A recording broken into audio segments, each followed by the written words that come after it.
त्याने आधी ऑनलाईन चाकू ऑर्डर केला, त्यानंतर आदल्या रात्री मित्रांबरोबर DJ नाईटचा आनंद घेतला.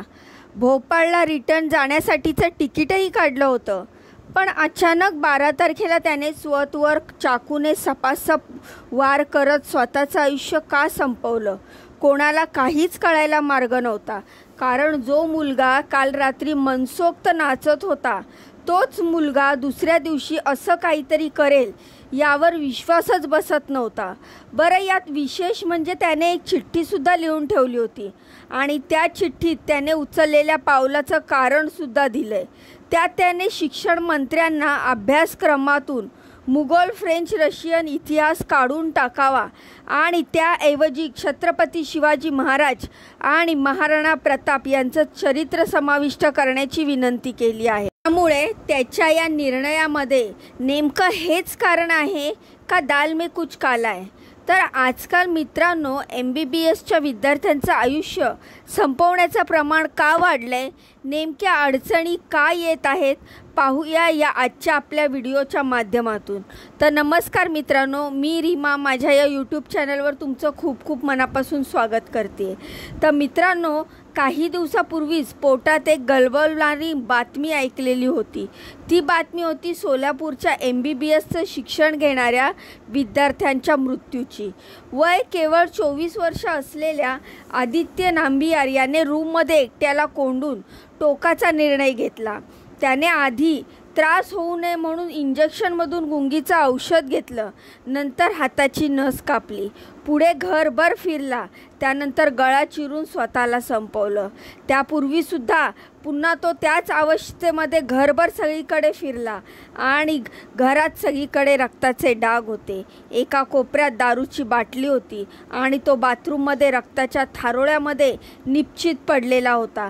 अंगावर शर्ट नव्हता, गळ्यावर कापून घेतलेले व्रण दिसत होते. त्याच्या उजव्या हाताजवळ रक्ताने माखलेला चाकू, तर डाव्या हाताच्या खांद्याजवळ एक कात्री दिसत होती. याशिवाय घटनास्थळी 2 इंजेक्शन, सलाईन, मोबाईल, पाकिट अशा वस्तूसुद्धा होत्या, ज्यावरून आदित्यने मानसिक तणावातून हे कृत्य केलावं अशी प्राथमिक शक्यता वर्तवली गेली होती.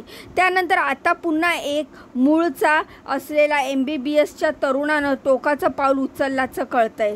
उत्कर्ष शिंगणे असे या मुलाचं नाव आहे. उत्कर्ष हा भोपाळमधील All India Institute of Medical Science म्हणजेच एम्स मेडिकलचं शिक्षण घेत होता. उत्कर्ष हा मूळचा बेळसाचा आहे, मात्र शिक्षणासाठी तो भोपाळमध्ये राहायचा. डॉक्टर होण्याचं स्वप्न घेऊन आपल्या घरापासून दूर एकटा राहणारा मुलगा होता तो. प्रचंड हुशार, नीटमध्ये 720 पैकी 710 मार्क मिळवले. पण दुर्दैव असं की त्याने त्याचा स्वप्न पूर्ण होण्याआधीच आयुष्य संपवण्याचा निर्णय घेतला. उत्कर्ष गेल्या अनेक दिवसापासून तणावात होता. अभ्यासामुळे तो प्रचंड डिप्रेशनमध्ये होता. शिवाय दुसऱ्या बाजूला तो यावरती उपचारसुद्धा घेत होता. दरम्यान काळामध्ये तो 8 मेला पुण्यातील AFMC मैदानावरती होत असलेल्या आंतरमहाविद्यालयीन क्रीडा स्पर्धेमध्ये भाग घेण्यासाठी आला होता.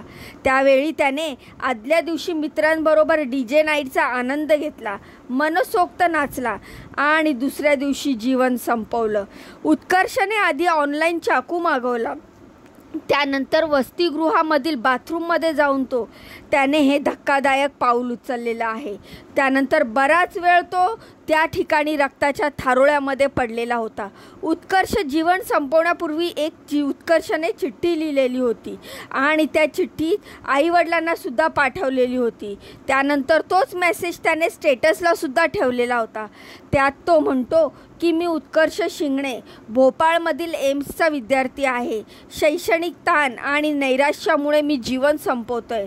मी शिक्षण मंत्र्यांना विनंती करतो की अभ्यासक्रमामधून मुघल, फ्रेंच आणि रशियन इतिहास काढून टाकावा आणि त्याऐवजी छत्रपती शिवाजी महाराज, महाराणा प्रताप यांचे चरित्र समाविष्ट करावं, असं त्याने या चिठ्ठीमध्ये लिहून ठेवलेलं आहे. सध्या या चिठ्ठीचा सुद्धा तपास पोलीस करत आहे.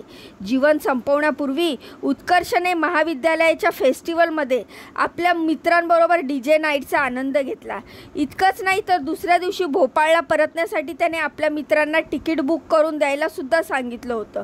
पण त्यापूर्वीच 12 मेला पहाटे त्याने अचानक टोकाचं हे पाऊल उचललं आहे.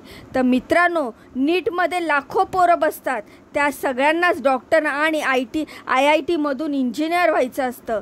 पण या परीक्षा वाटत्या तेवढ्या सोप्या अजिबात नसतात.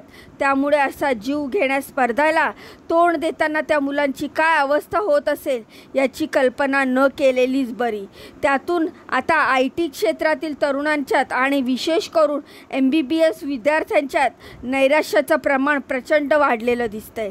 या सगळ्यामध्येच मग नाहीच मिळाले चांगले मार्क आणि नाहीच मिळाले ॲडमिशन, तर असे प्रश्न या सगळ्यांसमोर असतात, ज्यातच मुलांना प्रचंड दडपण आणि मुलांवरती प्रचंड ताण येतो आणि सततच्या या टेन्शन आणि मनातली भीती आणि मग बऱ्याचदा जीव देण्याचा विचार त्यांच्या मनामध्ये येतो.